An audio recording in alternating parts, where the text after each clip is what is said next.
5 seconds to go.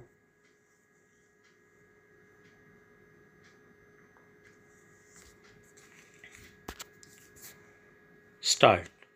Sir, malpractices in elections are a problem, and the problem is getting aggravated day by day.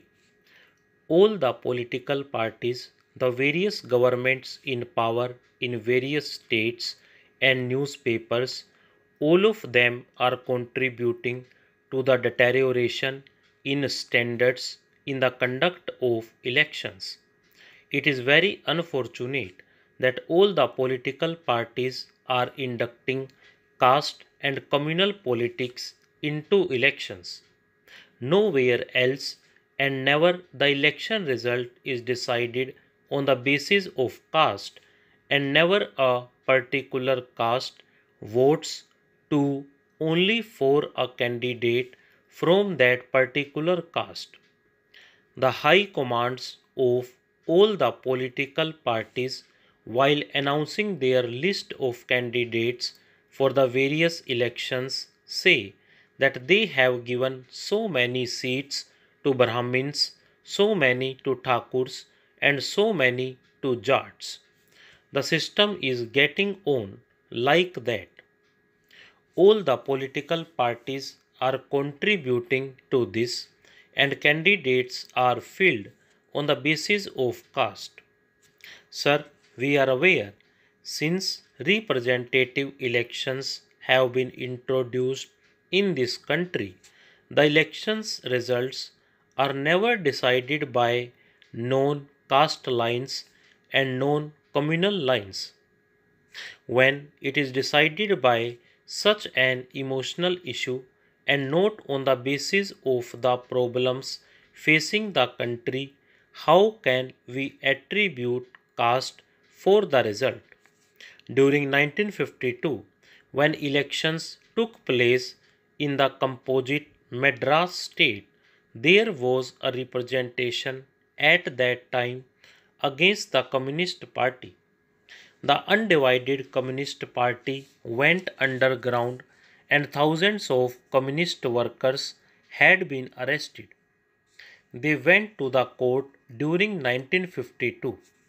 Again, the Communist Party gained the public sympathy, and thereby most of the Congress people were defeated at the polls, and the Communist Party, with the help of Praja Party as well as other parties, was to come into power, but for the trick played by the then Governor of Madras, and Shri C. Rajagopalachari was inducted to the upper house, and he was nominated as the leader of the Congress party in the legislature. He became the chief minister. Then, during 1955, election took place in separate Andhra. The people felt that the Communist Party was arrogant, and they wanted to teach a lesson to them. So, during 1955 elections, the Communist Party was defeated at the polls, and the Congress again came into power. Again, during 1967, when elections took place, the Congress Party was defeated here. Whoever it is, whatever party it is, anybody with some criminal record, or who is under trial in a court of law, or is convicted by a court of law, or whatever it is, that person may be debarred from entering any party, and all the parties should make it a point not to award any membership to such persons. But unfortunately, the political parties are encouraging criminal elements, and at the same time, several youth organizations which are there in every district, in every town, also draw inspiration from elders in the criminalization of politics. I would like to add another thing with regard to the press and the media. Unfortunately, in every election, the press goes on analyzing for 1 month or 1 month and 15 days. This time, the elections were announced about 3 months ahead of schedule.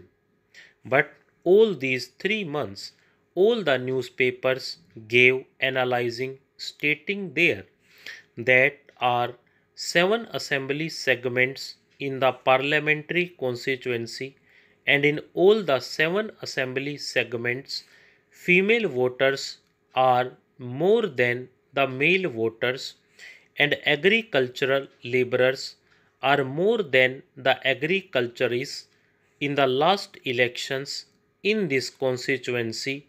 So and so won the elections, but he was defeated in 1971, and again such and such parties took part in the elections in 1977.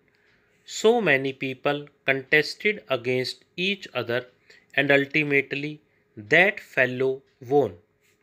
But in their enthusiasm, the newspapers and the media, they are going a little bit further in analyzing that in this assembly segment, the number of Harijan voters is such, the number of Reddy voters is such, and the number of Kama voters or Naidu voters is such.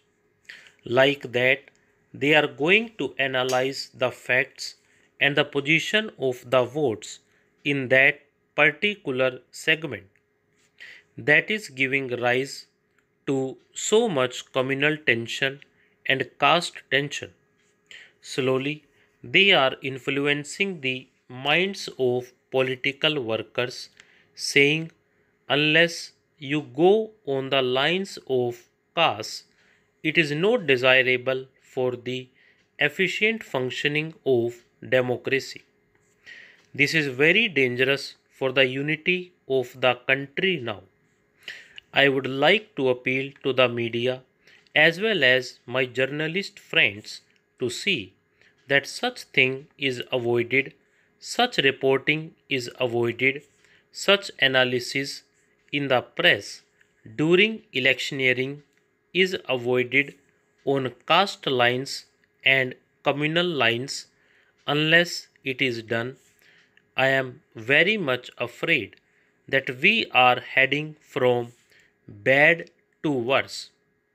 As far as money power is concerned, sir, every member of parliament, every member of a legislature starts his career by a false declaration. Stop.